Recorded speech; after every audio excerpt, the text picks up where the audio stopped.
Olhem este vídeo. Em 25 de dezembro de 2010, Gladys Córdoba conseguiu esta gravação em vídeo, na enigmática região de Marcahuasi, no Peru. Ou este outro.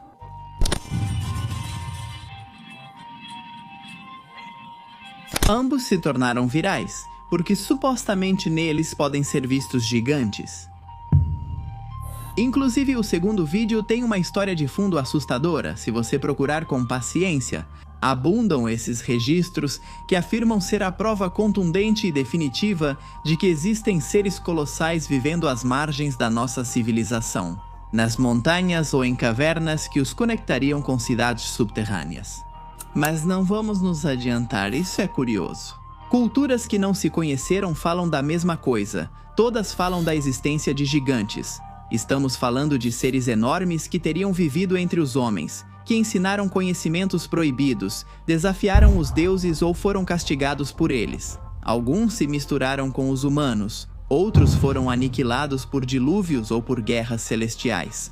Mas a estrutura do mito é a mesma, e essa repetição tão perfeita e universal gera uma pergunta: como é que todos inventaram exatamente a mesma coisa? Ou ainda mais importante, e se não foi invenção? Hoje vamos falar de um youtuber que desapareceu após gravar algo supostamente revelador.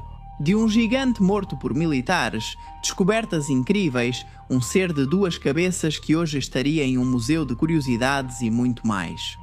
Para tentar dar respostas a essas perguntas, é necessário que a gente se aprofunde neste especial sobre gigantes. Neste relatório, apresentamos uma visão mitológica, uma de quem acredita e outra cética sobre o tema. Vocês sabem qual dessas posturas mais representa vocês? Ao mesmo tempo, convidamos vocês a compartilhar aqui embaixo, nos comentários, qualquer informação valiosa que tenham sobre esse tema e que possa ajudar a ampliar o que foi exposto. Se gostarem do vídeo, escrevam gigantes nos comentários. Agora, vamos começar.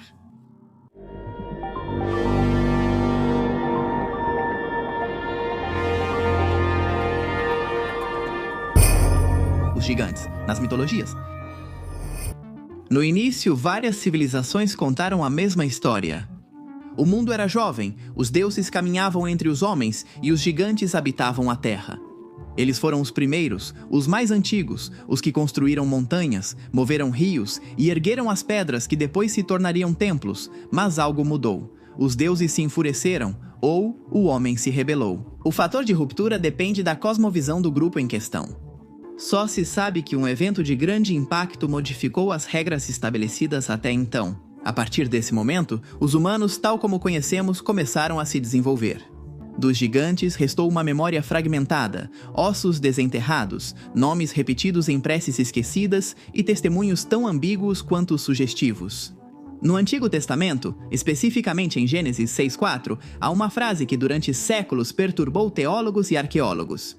Cito: havia gigantes na terra naqueles dias e também depois, quando os filhos de Deus se uniram às filhas dos homens e elas lhes deram filhos. Estes foram os valentes da antiguidade, homens de renome.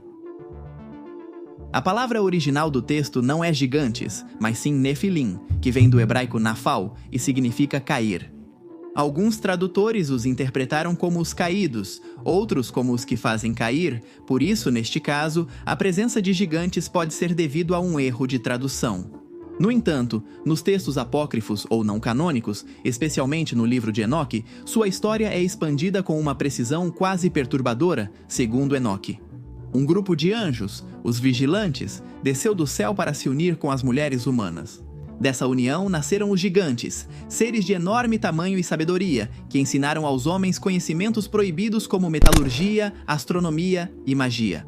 Mas o poder deles se tornou uma ameaça, e o dilúvio universal foi o castigo divino para apagá-los da face da terra. O inquietante é que essa estrutura, com a mistura de seres celestiais e humanos, o surgimento de uma raça poderosa e sua destruição, aparece, como dissemos, em dezenas de culturas. Vamos ver outro exemplo. Muito antes de Zeus, o mundo pertencia aos titãs Cronos, Reia, Hiperião, Atlas. Eles eram forças primordiais, filhos de Gaia e Urano, e seu tamanho era descomunal. Tanto quanto seu poder, governaram durante a Era de Ouro, um tempo de abundância e equilíbrio, até que os deuses olímpicos se rebelaram. A guerra entre titãs e olímpicos, a titanomaquia, durou 10 anos e terminou com a derrota dos primeiros. Os sobreviventes foram encarcerados no Tártaro, uma prisão mais profunda que o próprio inferno. Depois vieram os gigantes, nascidos do sangue de Urano ao ser mutilado por Cronos, ainda mais selvagens que os titãs. E sua rebelião final, a gigantomaquia, foi a tentativa desesperada de recuperar o mundo. Mas também foram derrotados.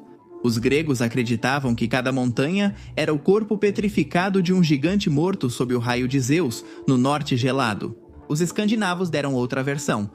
Os Jötnar, ou gigantes de gelo, eram as primeiras criaturas do universo, nascidas do caos de Ginnungagap. Eles existiam antes dos deuses? O primeiro deles, Ymir, era tão grande que de seu corpo os deuses criaram o mundo. Sua carne se transformou na terra, nos oceanos, e seu crânio virou o céu. Cada elemento do cosmos era literalmente parte de um gigante morto.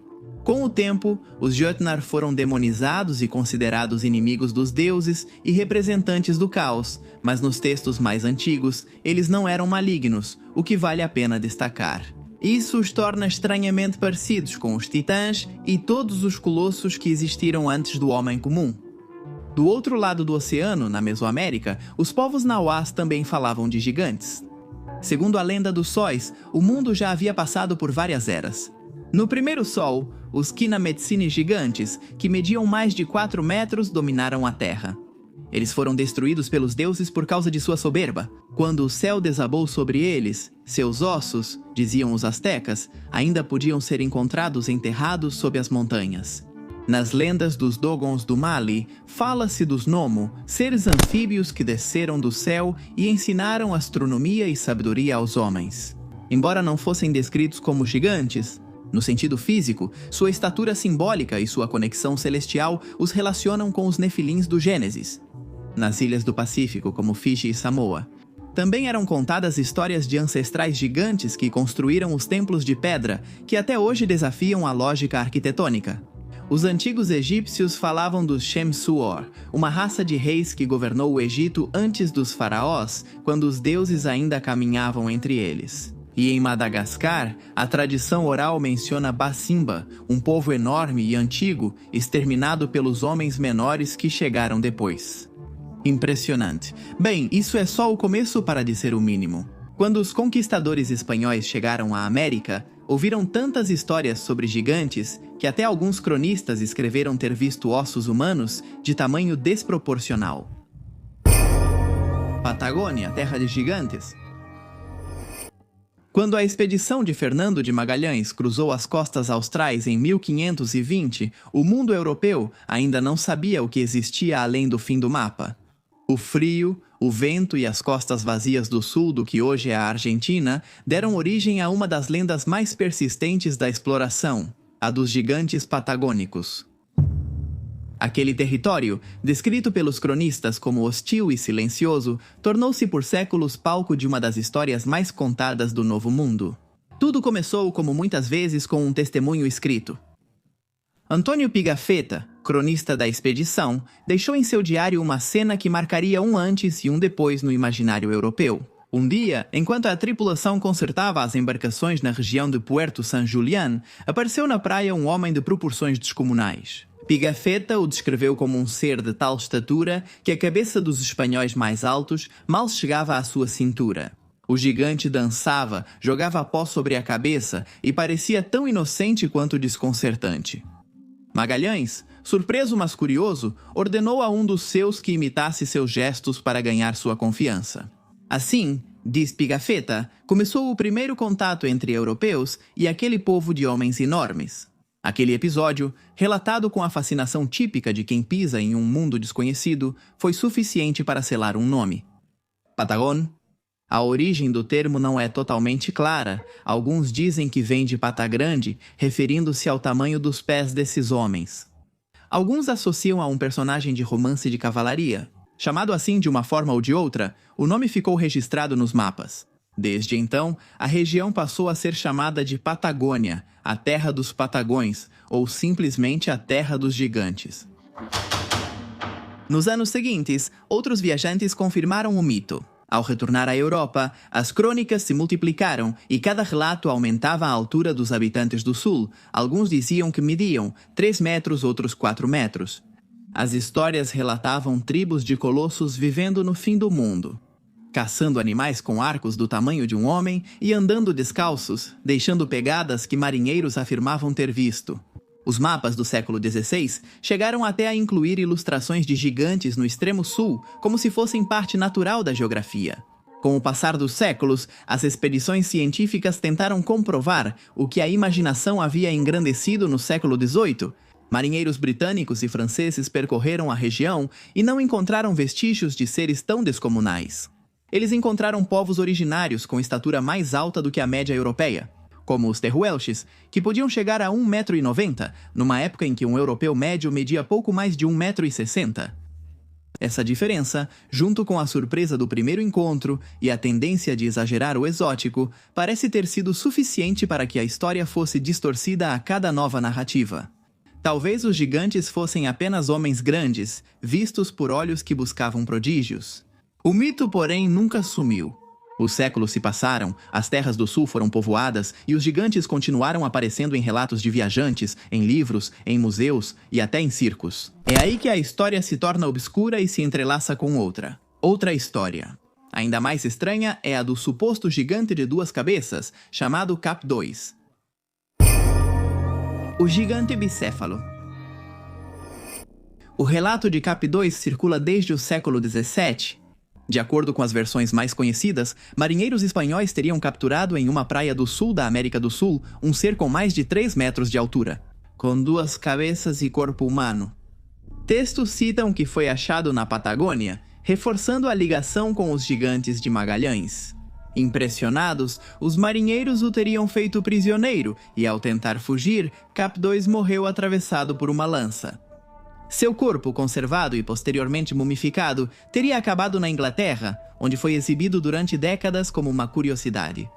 A partir daqui, a história passa a ser verificável.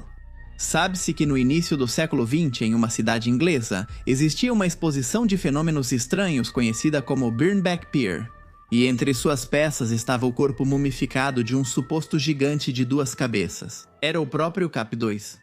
Os jornais da época mencionam a atração, embora sem provas de sua origem sul-americana.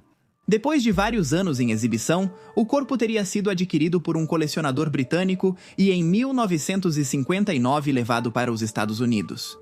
Hoje, a figura de Cap 2 pode ser vista na cidade de Baltimore, no local The Antique Man Litchi, propriedade de Roberto Gerber, um colecionador que mantém uma galeria de raridades. Lá, atrás de uma vitrine de vidro, encontra-se uma figura humana mumificada de aproximadamente 3,5 metros, com 2 cabeças e proporções gigantescas. Os visitantes podem observá-la, fotografá-la e ouvir as diferentes versões sobre sua origem, embora nenhuma delas tenha respaldo científico.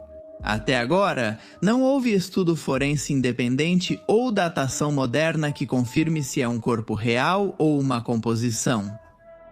Os historiadores que tentaram rastrear a origem do suposto gigante concordam que não existe nenhum documento do século XVII que mencione Cap 2, nem uma transferência de restos da América do Sul para a Europa.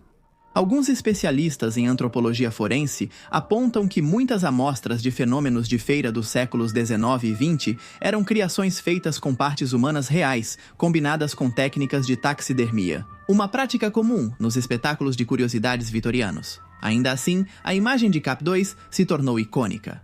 Para muitos, é a materialização do mito patagônico, a prova visual que o público buscava para acreditar que, em algum canto remoto do sul do mundo, os gigantes existiram. Mas a Patagônia não seria o único lugar da Terra com esse tipo de relatos. Gigantes. No Equador, quando se fala do passado profundo das montanhas do sul do Equador, na província de Loja, a gente se depara com uma história que contém fatores bastante interessantes. Restos ósseos, imponentes rituais perdidos e a figura de um pároco arqueólogo que acreditou ter encontrado ali vestígios de seres de estatura muito acima da média. Em meados dos anos 60, na paróquia de Xangaimina, grupo liderado por Carlos Miguel Baca Alvarado, sacerdote nascido em 1912 com vocação para música e arqueologia. Ele escavou em um local descrito pelos habitantes como Cemitério dos Deuses. Xanga e mina, disse, derivariam de palavras que aludem a perna osso e mina depósito. Estaríamos falando que isso seria o fóssil de um Nefilim? Talvez o fóssil de um gigante, de uma gigante humana? O que sugere para os locais que ali poderiam repousar vestígios de seres extraordinários. Segundo os supostos testemunhos, 25 homens de diversas idades se apresentaram para trabalhar com fervor, sob as ordens do sacerdote. Com pás e picaretas nas mãos, colocaram seu entusiasmo naquela empreitada, sem saber com o que iriam se deparar. Os diversos relatos recolhidos contam que, após várias horas de trabalho, apareceu entre a terra revirada um crânio de tamanho descomunal. Depois apareceu um corpo e membros que sugeriam a presença de um ser com uma altura estimada de 7 metros. A descoberta estimulou a imaginação da comunidade, que logo comentou sobre outras coisas encontradas sob a terra. Ferramentas gigantes, roupas estranhas e mais esqueletos de proporções impossíveis, tudo formava um relato que escapava à arqueologia convencional. Muitos viram nisso certa correlação com o que foi escrito por Juan de Velasco, jesuíta equatoriano, que teria destacado em sua história antiga do Reino de Quito de 1789 que, e cito, Manta foi, no início da era cristã, o palco da assustadora raça dos gigantes. Faca Alvarado guardou os restos encontrados em um pequeno museu pessoal até 1999, ano em que faleceu. Hoje em dia, parte da descoberta pode ser vista no Parque Jungfrau, na Suíça, um espaço temático de atrações para apresentar mistérios não resolvidos de todo o mundo. Esse parque foi criado por Erich von Däniken, autor de livros sobre influências extraterrestres na cultura humana, como o best-seller Carruagens dos Deuses, lançado em 1900. Däniken é uma das principais figuras responsáveis por popularizar as hipóteses do paleocontato e dos antigos astronautas. As ideias desse sujeito são rejeitadas por quase todos os cientistas e acadêmicos que classificam seu trabalho como pseudo-história, pseudo-arqueologia e pseudociência. No início de sua carreira, Erich von Däniken foi condenado e cumpriu pena por várias acusações de fraude ou desvio de fundos. Ele escreveu um de seus livros na prisão. Agora, voltemos ao gigante do Equador em 2023. Um artigo do jornal El Universo lembrou que não existe registro oficial da medição do esqueleto, nem publicações científicas que comprovem a altura de 7 metros. Outras fontes jornalísticas citam que alguns ossos foram enviados para a renomada Smithsonian Institution, em Washington, Distrito de Colômbia, que teria perdido o registro dos mesmos. Antes de continuar, vamos parar um instante para falar sobre isso. E é que o Instituto Smithsonian e os gigantes estariam ligados por uma teoria da conspiração. O que estão escondendo de nós em Washington?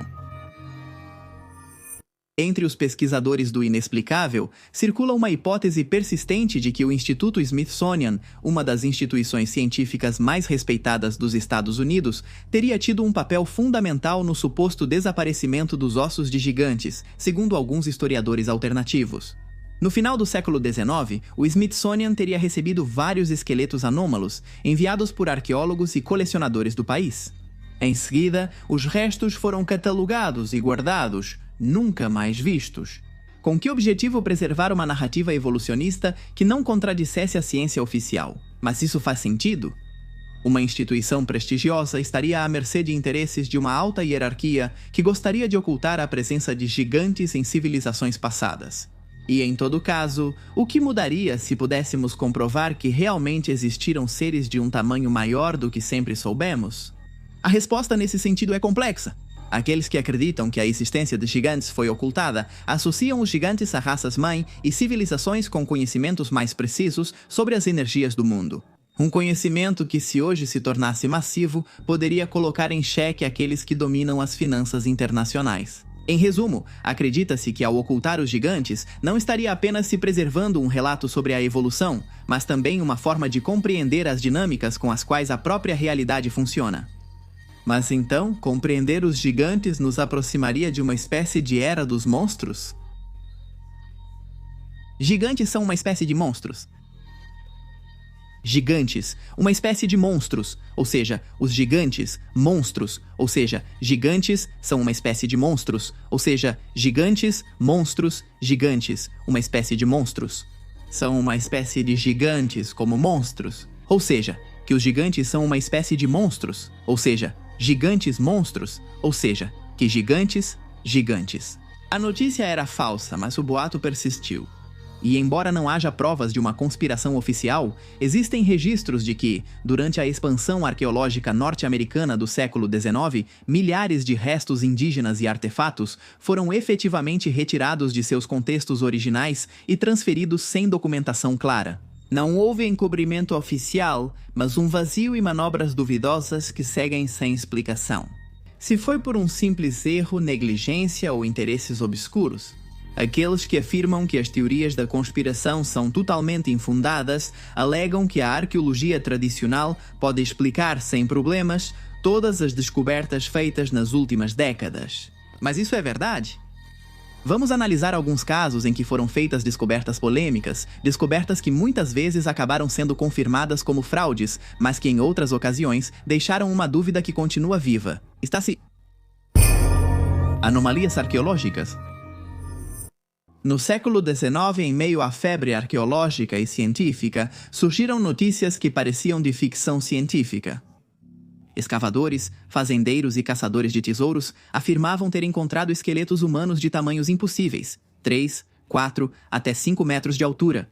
Os jornais locais dos Estados Unidos, Irlanda, América do Sul e Ásia publicavam manchetes sobre gigantes antediluvianos, homens colossais e raças desaparecidas. Pela primeira vez, o mito e a ciência pareciam se cruzar, embora esse cruzamento durasse pouco. O primeiro e mais famoso desses casos foi o gigante de Cardiff, descoberto em 1869, no estado de Nova York. 2 operários cavavam um poço e, a 1 metro de profundidade, acharam um corpo petrificado de quase 3 metros. Milhares de curiosos foram ver. A imprensa chamou isso de descoberta do século. Falava-se de uma prova irrefutável dos gigantes bíblicos, até que a verdade veio à tona. O suposto gigante era uma escultura esculpida por um homem chamado George Hall, que queria demonstrar a credulidade do público religioso. A fraude foi tão eficaz que, mesmo revelada, muitos ainda acreditaram. E é que a ideia de que já existiram gigantes tinha um apelo mais forte do que qualquer desmentido. O caso de Cardiff foi só um entre centenas, e nas décadas seguintes surgiram relatos parecidos. Mineradores de Crittenden, Arizona, encontraram ossos gigantes e um crânio desproporcional em Lucerne Valley, Califórnia. Foram mencionados ossos de grande tamanho encontrados em cavernas na Irlanda, no final do século XIX. Um jornal publicou a fotografia de um esqueleto de mais de 3 metros que supostamente havia sido encontrado perto de Antrim. Alguns desses relatos foram rapidamente descartados como falsos ou exagerados, mas outros nunca foram investigados. E, o mais estranho, em muitos casos, os restos desapareceram pouco depois de serem encontrados. Não há fotografias verificadas nem ossos em museus, apenas artigos antigos, testemunhos orais e a insistente sensação de que algo se perdeu. Um dos casos mais discutidos vem do deserto de Nevada, na caverna Lovelock. Em 1911, mineradores que procuravam guano descobriram restos humanos misturados com artefatos antigos. Entre eles, segundo os relatos, esqueletos de indivíduos excepcionalmente altos, de cabelos avermelhados, que supostamente pertenciam a uma raça de gigantes canibais. Exterminados pelos ancestrais dos povos Paiute, os Paiute já contavam essa história há séculos. Os Siteca, gigantes ruivos, haviam aterrorizado as tribos até serem finalmente encurralados em uma caverna e queimados vivos. Alguns pesquisadores locais, como Adrian Meyer e Don Monroe, revisaram os arquivos do Museu de Nevada e confirmaram que realmente foram encontrados restos humanos em Lovelock, mas nenhum de tamanho anômalo. A confusão teria surgido de medições erradas e relatos sensacionalistas, ou pelo menos é o que se supõe. Mesmo assim, o mito persiste. Para muitos, os Siteca existiram e a caverna é sua tumba silenciosa. Mas além dos ossos, também existem pegadas, marcas gigantes em pedra encontradas na África do Sul, no Sri Lanka e na Turquia, que alguns interpretam como pegadas petrificadas de antigos colossos. O exemplo mais famoso é a chamada Pegada de Golias, ou Pegada de Deus, perto de Mpusuli, na África do Sul. Uma depressão na rocha que, vista de certo ângulo, parece um pé humano de mais de 1 metro. A geologia explica que se trata de uma formação natural em arenito, erodida. Olhem a imagem. O que vocês acham? Para os crentes, outra possível prova da existência de gigantes seriam os enormes monumentos que teriam sido erguidos por esses seres. Os monumentos. Mesmo que ossos sumam e registros se apaguem, permanecem os monumentos, estruturas tão grandiosas que parecem feitas por mãos maiores que as nossas. Em todos os continentes há ruínas que desafiam a lógica e templos que parecem de uma era sem limites humanos. Ali, entre os blocos imensos e as marcas de ferramentas desconhecidas, nasce uma pergunta que nunca é totalmente respondida. E se os gigantes realmente existiram? E essas são as provas. O que eles deixaram para trás? No coração do Líbano, sobre um antigo planalto, ergue-se o complexo de Baalbek. Ali, na base do templo de Júpiter, encontram-se alguns dos maiores blocos de pedra já esculpidos pelo ser humano. Cada um pesa entre 800 e 1.200 toneladas. O bloco do sul, ou Pedra da Mulher Grávida, pesa mais de 1.000 toneladas e tem mais de 20 metros de comprimento. Para colocar em perspectiva, nem mesmo com os guindastes mais modernos seria fácil mover uma pedra dessas, e no entanto, alguém conseguiu. Há mais de 2.000 anos, os arqueólogos concordam que os romanos herdaram Baalbek de uma civilização mais antiga, mas o que ninguém conseguiu explicar com certeza é como esses blocos foram transportados e encaixados com uma precisão milimétrica. Alguns dizem que foi obra de engenharia avançada perdida, outros, resultado de uma força física hoje impossível. Teorias alternativas falam de gigantes operários primordiais que moviam montanhas e deixaram marcas na arquitetura dos deuses. Em Cusco, a 3.500 metros de altitude, estão os muros de Sacsayhuaman.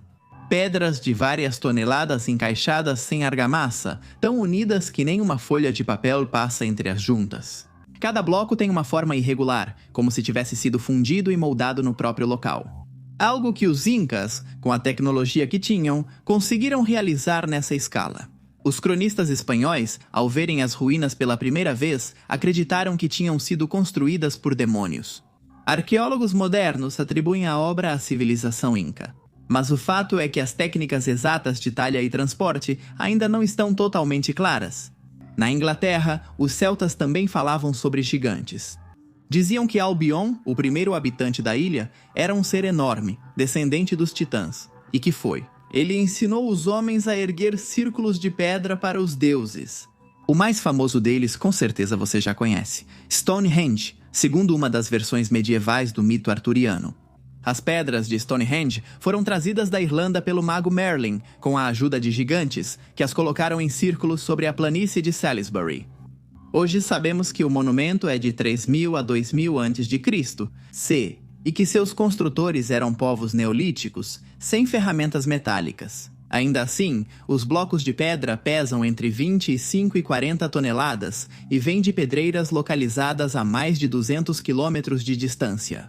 A logística desse transporte, sem rodas nem animais de carga adequados, continua sendo um mistério. No altiplano boliviano, a mais de 3.800 metros de altitude, está Tiahuanaco, uma das cidades mais enigmáticas do mundo antigo. A poucos quilômetros, em Pumapunku, jazem blocos de pedra talhados com uma precisão tão perfeita que até mesmo com ferramentas modernas seria difícil replicá-la. Os cortes parecem feitos com serras de precisão industrial, os ângulos são perfeitos. Tudo isso há mais de 1.500 anos. Alguns pesquisadores alternativos, como o já mencionado Erich von Däniken, afirmam que Pumapunku foi construído por uma civilização antediluviana ou por seres não humanos. Outros propõem algo mais terreno, mas igualmente inquietante, que seus construtores eram homens muito maiores, mais fortes, pertencentes a uma raça perdida. As lendas aimarás reforçam essa visão. Segundo a tradição, os deuses criaram gigantes de pedra que construíram as primeiras cidades antes do grande cataclismo que destruiu o mundo. Texas, México, Egito e China. Foram documentados martelos, lanças ou machados que parecem ter sido projetados para mãos humanas, mas de proporções muito maiores. Em alguns casos, trata-se de objetos ritualísticos ou símbolos de poder, mas outros não se encaixam tão facilmente nessa categoria. As dimensões de certos artefatos encontrados em escavações do século XIX, embora sem registro fotográfico confiável, foram descritas como ferramentas impossíveis. Para aqueles que acreditam na existência de gigantes, são as peças que faltam em um quebra-cabeça que a história se recusa a completar. Outros vão além e acreditam que talvez os gigantes nunca tenham sido extintos. E é assim que nossa história volta ao começo. Gigante morto por militares. Não é difícil achar no Google vídeos como os do início deste relatório, que podem ser facilmente desacreditados. Vídeos que certamente vão se multiplicar nos próximos anos. Quando já não pudermos diferenciar o que é real do que é feito por inteligência artificial, o que nem todos conhecem é a história que fala de um suposto gigante abatido pelos militares. Tudo começou quando um youtuber publicou uma longa entrevista com um contratado militar, identificado apenas como Sr. K. Na entrevista, Sr. K afirmava ter estado presente na Operação Liberdade Duradoura de 2002, quando os militares estavam envolvidos em ferozes batalhas com os talibãs. Em sua capital de fato, na província de Kandahar, durante a invasão americana do Afeganistão.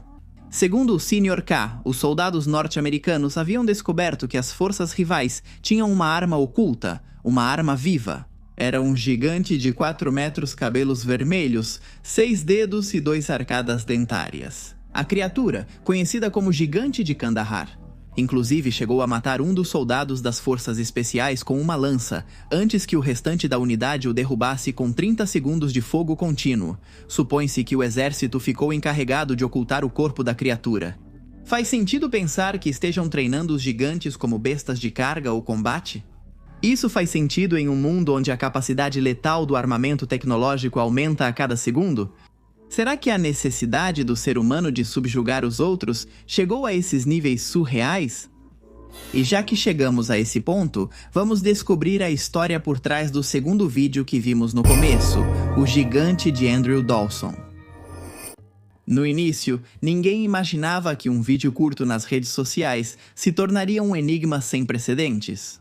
Em abril de 2022, Andrew Dawson, que até então usava sua conta no TikTok para compartilhar momentos do seu dia a dia, publicou um vídeo de dentro de um veículo em movimento, apontando para o topo nevado de uma montanha e afirmando que havia um gigante lá. A montanha foi identificada depois por vários meios como Whistler's Peak, nas proximidades do Parque Nacional da região de Jasper, Alberta, Canadá. Esse vídeo se tornou viral e mudou o rumo da vida de Dawson. O que se seguiu foi uma série de acontecimentos que se misturam entre o mistério, a dúvida, a teoria da conspiração e a ausência de respostas claras. Após viralizar, Dawson retornou ao local para investigar e publicou novos vídeos. Em um deles, ele afirmava ter sido detido por um suposto agente da CIA que o impediu de passar em uma área que ele considerava pública. Em outro, disse ter filmado um objeto desconhecido sobre a montanha, onde 2 helicópteros transportavam uma caixa. Mas então, em uma reviravolta surpreendente, Dawson publicou um vídeo confessando que todos os vídeos eram roteirizados. Dias depois, ele negou essa confissão ao dizer, e cito, "Meus vídeos não eram falsos, não me forçaram a ficar em silêncio novamente." Depois disso, ele sumiu, não voltou a publicar.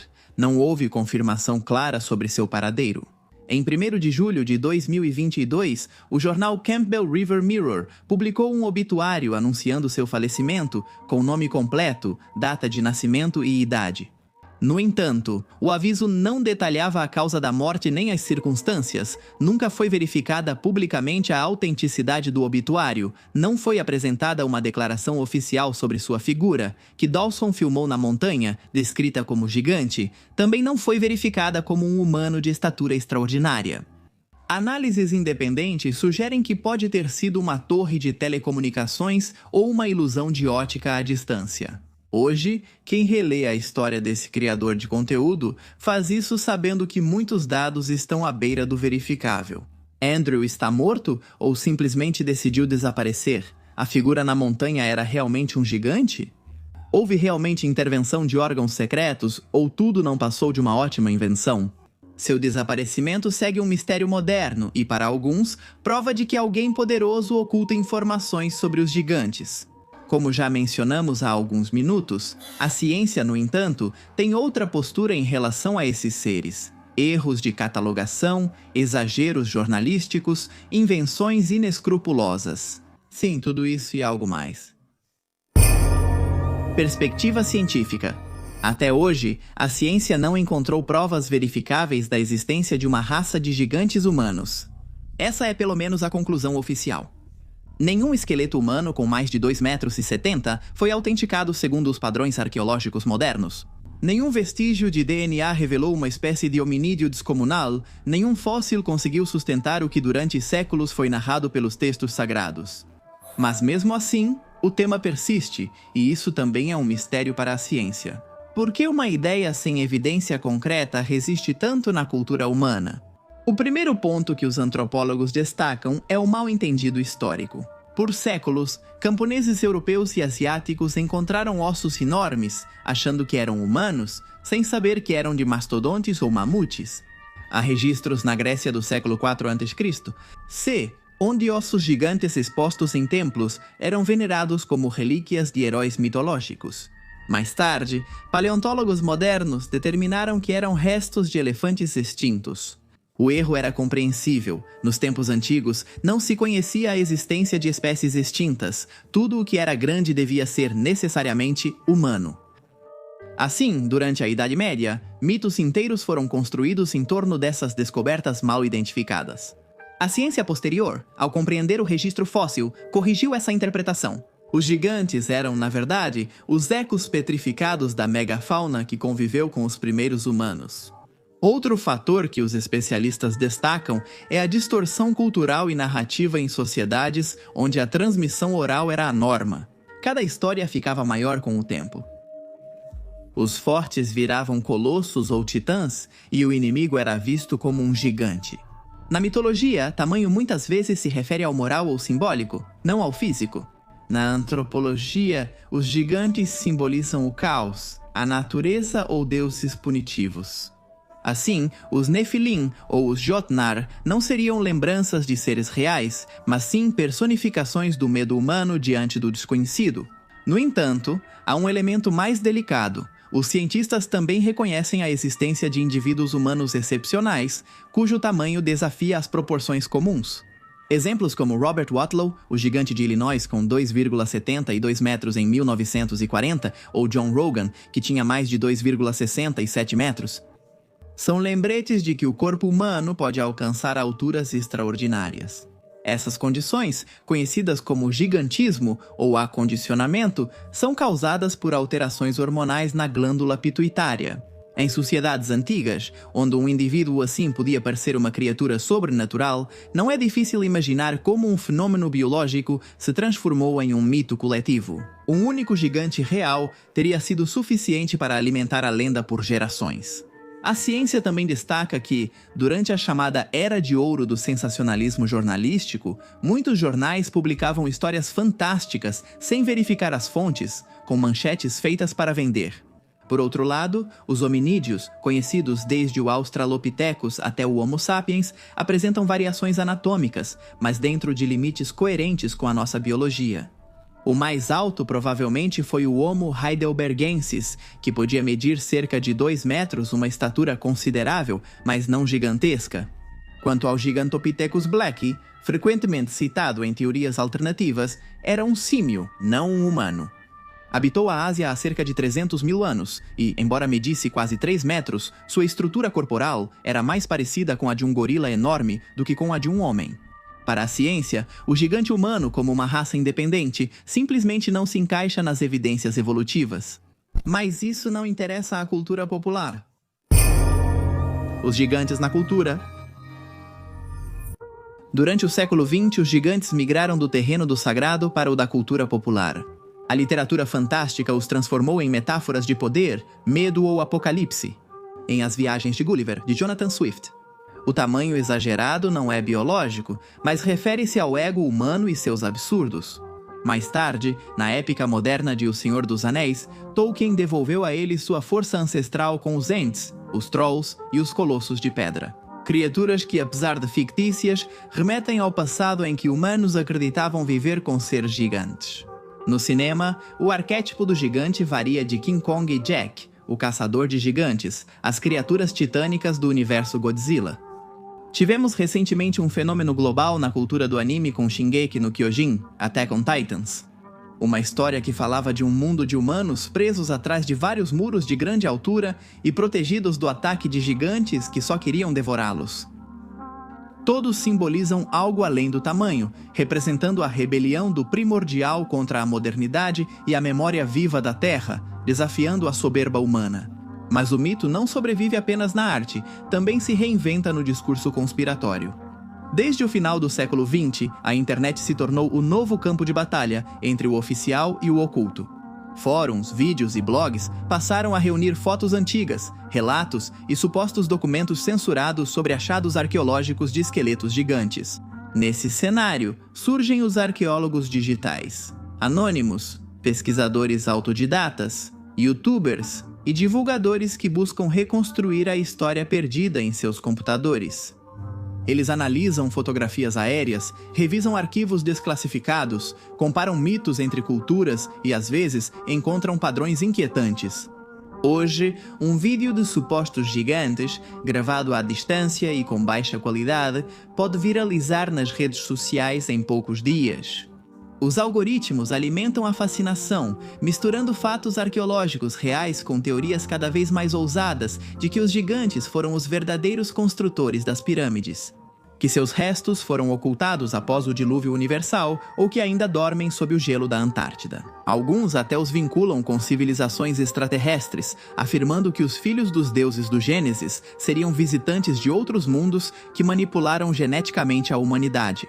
Antes, as histórias eram contadas ao redor do fogo. Hoje esse fogo é uma tela iluminada. A voz já não é mais a do xamã nem a do sacerdote, mas sim a do narrador digital, que por um canal no YouTube ou tópico no Reddit, revive velhas perguntas. No fundo, os gigantes já não habitam montanhas nem cavernas. Eles habitam o desejo humano de acreditar que o mundo ainda guarda segredos a serem revelados. Enquanto continuarmos olhando para trás, com essa mistura de medo e fascinação, enquanto continuarmos nos perguntando se houve algo maior antes de nós, os gigantes continuarão caminhando entre as sombras da nossa história e do nosso inconsciente. E é inegável que o mito diz algo sobre nós, sobre a necessidade que sentimos de imaginar uma humanidade mais antiga e mais poderosa. Talvez porque, no fundo, intuímos que não somos o começo da história, mas apenas mais um elo.